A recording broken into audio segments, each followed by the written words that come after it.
As a philosophy student, you'll be exposed to several different types of philosophical writing. Here's a quick introduction to 6 of them. First, the dialogue form. This, of course, was mastered by Plato, also by Aristotle, though, unfortunately, all of his dialogues are lost. In the modern period, Hume and Berkeley have written some excellent dialogues, and in our time, Peter Kreeft has written some as well. The dialogue form is characterized by several conflicting views being represented by characters who then engage in some kind of productive exchange of views and argument. When reading a dialogue, don't automatically assume that the author's point of view is easy to find. Sometimes the author identifies one single character with his point of view, but more often, the author is presenting his point of view subtly behind the different characters. The different views that are engaging with each other are meant to lead us towards a conclusion of the author's. So, when reading a dialogue, pay careful attention to the overall direction of the dialogue and try to understand each viewpoint in itself through the mind of the character speaking it. A second form of philosophical writing is the philosophical letter.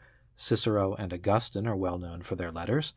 This is a document addressed to a particular recipient, which may or may not have been intended to be more widely read.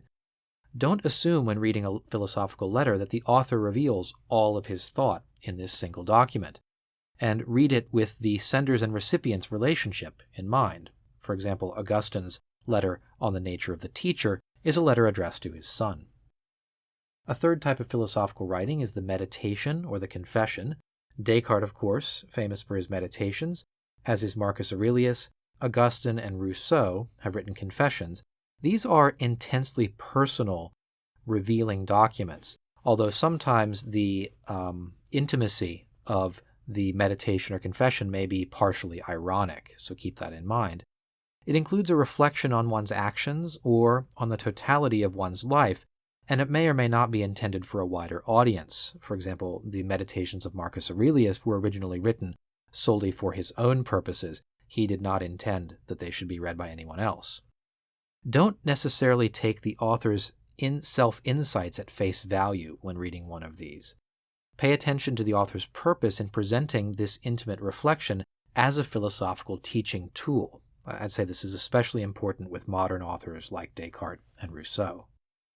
A fourth type of philosophical writing is the aphoristic work. In the 19th century, Nietzsche and Schopenhauer explore this format. An aphoristic work consists of short statements which are seemingly unconnected, but which converge on a main theme or a main point. Because they have a kind of unity given to them by the author, it's important not to read a single aphorism out of context, so I would suggest, at least as a beginner, that you avoid skipping around in an aphoristic work. Remember the author's purpose in assembling these statements in this order. Look for a hidden trend or point, something that's usually not stated directly. And I should point out that an aphoristic work is different from a fragmentary work. With fragments, as with the works of the pre-Socratics, we have pieces of a larger work, the unity of which is lost to us. I'm not talking about that when I mention an aphoristic work. Nietzsche wrote The Gay Science and others of his works specifically in this aphoristic style. So what you want to do is to find the unity behind the seemingly fragmentary presentation of his thoughts. A fifth type of philosophical writing is numbered propositions. We find this in Spinoza and Wittgenstein. This consists of a slow, methodical building up of a system, one proposition at a time, and so even more so than with aphorisms, it's important not to read out of context or to jump around, but to follow through the numbers as the system builds up, following the step intellectually from each number to the next. So read each part of one of these works in light of its place in the overall system. Really, the system is the thing with this type of writing.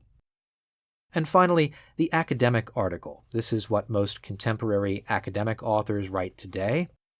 It usually begins with an abstract, and then will present its thesis and then argument for the thesis and conclusions from it in order. It is often addressed to fellow scholars. Sometimes it's being highly specialized, making use of a vocabulary or a set of concepts that's not in general circulation. So do not neglect the intended audience of an academic article, especially if the work is specialized. An Augustine scholar writing for other Augustine scholars is going to bring a different set of background assumptions to his work than someone who's writing about Augustine for a more mainstream audience.